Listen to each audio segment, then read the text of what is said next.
What's up, guys? In this video, we are going to be talking about 7 different networks and the minimum requirements it takes to apply for the networks and to get into them.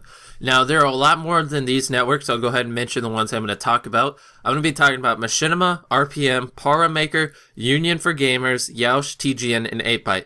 Now, there are tons of different networks out there, probably like 30, 40, 50, but I could not find the minimum requirements for all the other networks. They weren't posted on their websites when I went to them, and I dug around and searched, and I could not find them.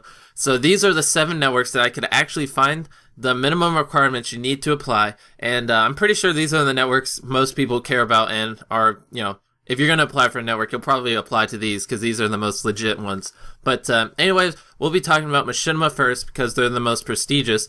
And to apply for Machinima, you need 100,000 total video views. Between all your videos, 100,000 views. You have to upload frequently, and you have to be at least 18 years old, unless you have a parent that can sign your contract. So that's the requirements for Machinima. And they require the most out of people, and it's obvious because they have they're the biggest network, so obviously they're going to require the most. And then RPM actually requires the least, and they require 84 views per day to apply to them. So if you're a really, really small channel and for some reason you want to get partnered really early, RPM's only 84 views per day, and I'm averaging over 1,000 views per day, so I know 84 views per day is not that hard to pull off. And then ParaMaker is the same as RPM. They're both from Maker Studios, and they require only 84 views per day. So if RPM denies you, you can apply for ParaMaker. I'm pretty sure they're about the same thing, but they have the same minimum requirements, 84 views. Next, we'll talk about Union for Gamers.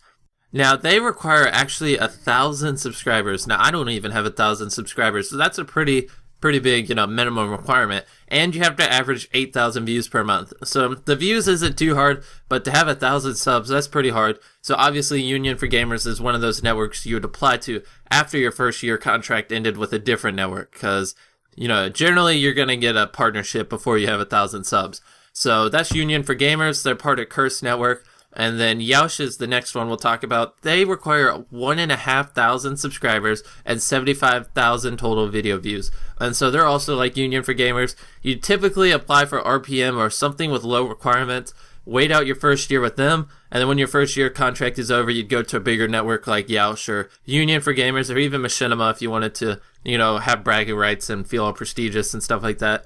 Now, TGN only requires 500 views, which I have twice that many views per day. But TGN requires 500 daily views, so if you're kind of a medium-sized channel, you can apply to them. And then last but not least, the channel I am partnered with, 8byte, they only take 20% of my earnings, which is actually really good because I believe RPM takes like 40%. And they only require 200 views daily. And I would recommend if you're averaging 200 views and you want a partnership, you should apply to 8byte. That's who I'm with. I've had no problems with them. They're a pretty epic network. And yeah, that's pretty much that.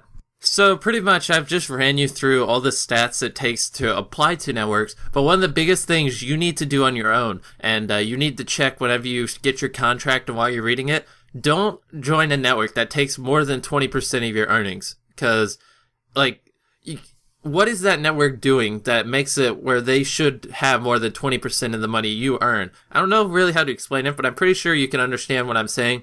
If a network's asking for 30% of your earnings, what are they doing for you that makes it that they can take 30% of your money when there are other networks that will only take 20 or 15%? So, make sure whatever network you join, they only take 20 or 15%. If they take more than that, I would just say no, don't sign the contract, find a new network, because it's pointless. Unless they're really doing something and offering you something that's worth that extra 10%, I wouldn't, because you will regret it down the road, especially if you sign more than a 1-year contract. That would just suck, because then you're locked in. But hopefully I helped you guys. Hopefully you know what networks you can apply to and know what you should aim for before you apply to some networks. And that's pretty much that. I hope you enjoyed and maybe you learned something.